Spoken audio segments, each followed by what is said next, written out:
sorti un plateau d'activités. Bon, du coup, elles vont forcément m'en mettre de partout. Mais bon, je balayerai et remettrai dans la boîte. Hop. Donc, j'ai mis des lentilles corail et des lentilles classiques. Donc, elles seront à chaque fois réutilisées pour les jeux de transfert. Oui, Abby.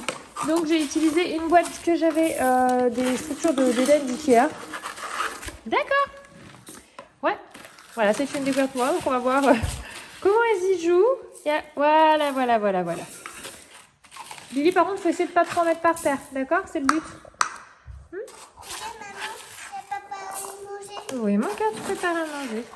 Faites, c'est le but. Comment vas-tu faire, toi? Est-ce que tu vas transférer autre part que par terre? Ah si, une petite poisson. Aussi pour les petits poissons. Tu fais une boisson? Un poisson et poulet. Une boisson avec du poulet, d'accord. Ça, Abby, c'est du poulet. le but, c'est de mettre Ça, dedans, c'est du regarde. poulet. Et ça, c'est du Regarde, poulet. Abby, tu prends dans la cuillère. Hop. Laisse faire Lily. Attends, laisse faire Abby, mon cœur. Abby, il a besoin aussi de ses boîtes. Voilà. T'as vu comme ça arrive bien, championne? Voilà, ma puce. Pendant ce temps-là, je vais faire un peu les devoirs avec Eden, puisque ce qui dit CP dit devoir. Et d'ailleurs, j'y pense là. Maman, les petits, maman. Merci, ma chérie. Ça a l'air très bon. Hein. C'est du poulet à viande. C'est du poulet de la viande, d'accord. Merci beaucoup. J'ai vraiment beaucoup aimé. Lily Rose, on lui a coupé les cheveux la semaine dernière. J'essaie de vous mettre un petit extrait que j'avais filmé pour en partager en story. Ah là, ça faisait des semaines qu'elle réclamait. Bon, là, elle n'avait pas les cheveux coiffés. Hein, donc, c'est un peu un pétard, mais ça lui va tellement bien. Elle voulait vraiment avoir les cheveux plus courts. Elle voulait plus les cheveux longs de princesse. Et d'ailleurs, elle me dit souvent ça repousse là, non? Oui, t'es une princesse comme réponse. Elle a les cheveux courts aussi. Oui, tu restes une princesse. Donc voilà, activité du matin. Est-ce que je vais regretter? Je sais pas. Bon, on a fait les bonnes parties des devoirs avec Eden. Je suis assez contente de lui, franchement, parce que c'est pas évident. Ça nous demande beaucoup de concentration. La lecture, c'est pas quelque chose de simple, c'est du décodage en fait. Eux, ils travaillent avec la méthode, le livre Pile aussi, et c'est la méthode Borel-Maisoni. Hein, donc je suis super contente parce que j'en avais discuté avec la maîtresse en amont, avant la rentrée au CP. Et je sais pas si elle a changé son fonctionnement.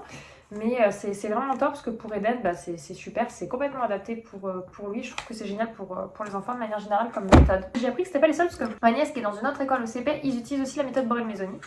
Il avait une poésie aujourd'hui, donc les 6 premiers vers, mais il la connaissait déjà, donc du coup on a pu finir dessus et je m'étais dit si là c'est tant mieux, sinon pas, parce qu'il y avait une poésie, 2 pages de lecture.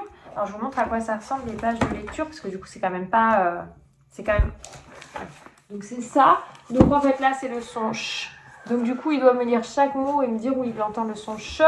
Il doit lire chaque petit mot entre dire l'association de plusieurs syllabes. Quoi, je lis des syllabes donc chat, mais après il y a aussi h, ish, char, voilà. Donc ça va. Là il doit manipuler les sons. Ensuite il y a lire des petites phrases et après on a vraiment des grandes phrases. Donc voilà, on les lise pas tous à chaque fois parce que ça lui fait lourd. Et par exemple, on a lu les mots de cette colonne, la première phrase, et par exemple, ce soir, je lui ressors. Je sais que quand on essaie de lire un petit peu, par exemple, le soir au coucher, il y a la fierté de lire une phrase qui l'amène vers la lecture autonome. Donc ça, il est content. Qu'est-ce qu'on a eu d'autre? On a eu aussi les mots de dictée. Donc Eden, ils ont 3-4 mots de dictée toutes les semaines à apprendre. Donc là, il avait avec, sur, il est. Et que sur, il est, il arrive plutôt bien parce qu'en fait, je lui ai appris que, par exemple, comme on sait que le son I peut s'écrire I ou I peut s'écrire envers pour vous ou avec le Y, et ben le son E peut s'écrire comme ça ou comme ça. Voilà. Il y a plein de choses comme ça où je lui relis pour qu'il est plus simple. Et du coup, maintenant, il a intégré que EST, même s'il ne sait pas dire EST, c'est E. Parce que du coup, c'est des mots qu'ils apprennent par cœur. Il y a avec, la semaine dernière, il y avait dans, elle, il y a un, une, le, la. Qu'est-ce qu'on a eu d'autre? On a eu plusieurs mots. Mais quand je compare avec ma nièce, qui est vraiment au même niveau en CP dans une autre école, ils ont des devoirs, eux, que le mardi soir et le vendredi soir pour le week-end. Et ça, je trouve que c'est génial parce que du coup, les lundis, jeudi, il n'y a pas de devoirs en plus. Et voilà, mais du coup, nous, de toute façon, on fonctionne un peu comme ça. J'en discute avec la maîtresse parce que, je trouve que ça fait lourd. Même s'il arrive globalement à bien suivre, il est bon, il est dans ce ils ont fait une évaluation au début d'année pour voir un petit peu où ils en sont et comment ils progressent. Et j'ai vu les évaluations et franchement, il était bien. Donc j'étais contente pour lui. Il part sereinement sur cette année de CP, même si c'est une année bien intense, puisque c'est les bases entre le CP et le CE1. Au niveau des maths, par contre, tout ce qui est notions mathématiques, ça, il gère plutôt bien, même si je lui ai mis en place des cours de soutien. Je vous en parlais en maths. Le mercredi matin, là, aujourd'hui, était malade, donc du coup, j'ai calé les devoirs à ce moment-là, parce que du coup, sinon, je fais le cours de soutien en début d'après-midi, on fait un peu les devoirs, et le soir, on finit avec ses exercices d'orthophoniste, puisqu'il est orthophoniste et qu'il a des exercices d'orthophoniste tous les jours. Donc c'est ça qui est un peu compliqué, c'est d'arriver à être sur tous les plans. Donc l'orthophoniste, il y a des jours où je fais pas, elle le sait, et les devoirs, ben c'est pareil, j'essaie d'acclimater. Bon, pour le coup, il y a des choses qu'il apprend pas mal en classe, donc je vois qu'il n'y a pas forcément nécessité. Les lectures des sons, il les lit très vite. C'est plus sur les phrases où c'est un peu plus long. Et encore, il y avait encore un autre truc à faire, il y avait la manipulation des petites cartes de lettres. Ça, je vous montre à quoi ça ressemble. On a tous eu pareil, hein, à peu près dans le même style. Cette petite boîte Eden. Et en fait, dedans, donc, il y a des petites cartes avec les sons, et en fait, il faut qu'on les mette côte à côte, il les forme, et en fait il faut qu'ils lisent. Donc ça, on les fait plutôt en forme de jeu le soir. En fait on s'alterne. On a des tas des E, des I, des O, des U, des voyelles et des sons. En fait, il y a des catégories de sons, les che, les r, les te, les be, ils sont d'un côté, et les E, I, O, U, A, O sont d'un autre, et en fait on associe, chacun son tour, on pioche, on essaie de lire, et puis celui qui a gagné garde des cartes, etc. Plus de points, et on fait 2-3 parties. Et en fait, je l'amène vraiment sous forme de jeu. Je trouve ça hyper pratique, et c'est ce qu'on fait avec l'orthophoniste. On fait des sortes de loto, des dominos, pour pouvoir tout amener les choses sous forme de jeu, parce que tout s'amène sous forme de jeu, c'est juste que ça demande plus de temps et qu'à l'école classique ils le font pas. Et Eden, il apprend énormément de choses comme ça, et c'est hyper bénéfique pour beaucoup d'enfants. N'hésitez pas à leur faire sous forme de jeu si vous voyez que les devoirs c'est compliqué. Par exemple, les sons, les mots de dictée, on les a tous mis sur des petits papiers qu'on coupe, qu'on retourne. On en retourne un, on dit le mot, si on a juste, on gagne la carte, etc. etc. Et comme ça, on révise tous les mots de dictée de chaque semaine. Et si on a faux, bah, c'est pas grave. Et on joue comme ça. Et Eden, ça lui plaît beaucoup quand c'est fait comme ça. Alors que si c'est juste bêtement, écris-moi dans. Alors ça, c'est ce qu'on fait le jeudi pour le vendredi, parce que je m'assure qu'il est bien intégré les notions. Mais sinon, le reste de la semaine, on est plutôt, voilà, on a les mots de la semaine d'avant, qu'on connaît, ça permet de faire des points facilement. Et on a les petits nouveaux mots de la semaine. Et d'abord, on les révise, on les lit, etc. On les écrit ensemble. Et après, on les met dans le jeu de l'auto. Et voilà, ça va permettre qu'ils révisent toujours les mots d'avant, parce que si on les récite pas, ils les révisent pas, ils les oublient. Enfin, pas ceux de la semaine d'avant, mais ceux de la première semaine, clairement, ils les zappent si je les ai pas remis, intégrés régulièrement. Pour le moment, on arrive à une dizaine de mots. Je pense que bon, on peut aller jusqu'à une vingtaine. Et puis quand il y a vraiment des mots acquis, je les retirerai. Et on fera plus récemment.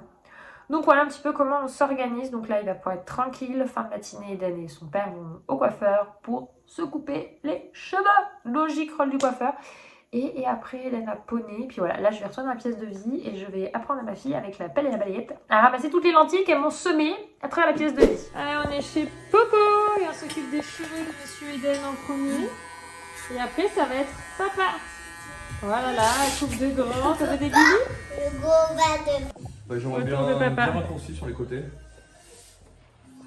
Dis donc, monsieur, votre masque. Pardon. C'est mieux comme ça. Non mais oh. En même temps. Regardez comme il est beau. Oh là là. Fais voir. J'ai le droit de te voir. Ça te va super bien. T'es un grand, hein. Et elle est là, la petite assistante. Ça, ça va bien. Oui. Elle est contente, il y a de la musique, elle aime bien ça. Après. La princesse des temps modernes. Bottes de pluie, petit impair, couronne, couette relevée. Voilà. Qu'est-ce que c'est dans le ciel? Et un avion? Oui, très certainement. Et l'autre princesse des temps modernes, elle est là. Petite robe aussi, parce qu'à la crèche, ils veulent pas les collants. Ce qui est normal, hein, pour pas qu'ils dérapent. Donc du coup, on met les jours où il n'y a pas de crèche.